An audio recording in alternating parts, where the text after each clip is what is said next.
Welcome to Rashid Mahmood official channel.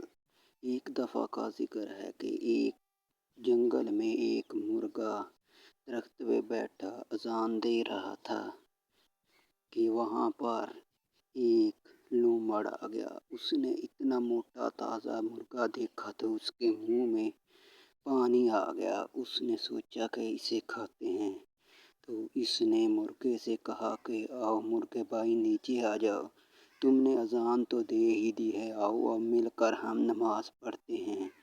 मुर्गे ने कहा कि नहीं, मुझे डर है कि तुम मुझे खा जाओगे। तो उसने कहा कि तुम्हें नहीं पता कि अब हमेशा के लिए अमन हो गया है, कोई भी किसी को नहीं खाएगा।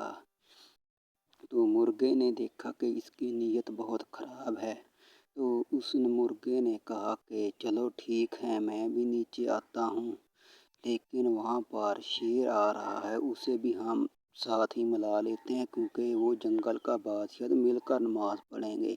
तो वहाँ से लोमड़ ने भागने में अपनी खैर मनाई। मुर्गे ने कहा ठहरो लोमड़ भाई, अब नमाज पढ़ कर जाना। तो उसने भागते हुए कहा नहीं, लगता है शेर को इस कानून का इल्म नहीं, और वहाँ से भाग निकला। तो इस तरह मुर्गे ने दोस्तों अपनी तेज़ ज़हनी और शातिर दिमागी से अपनी जान बचाई। तो मज़ीद ऐसी वीडियोज़ के लिए राशिद महमूद ऑफिशियल चैनल को सब्सक्राइब करें और बेल आइकन दबाना ना भूलिएगा। बहुत बहुत शुक्रिया आपका।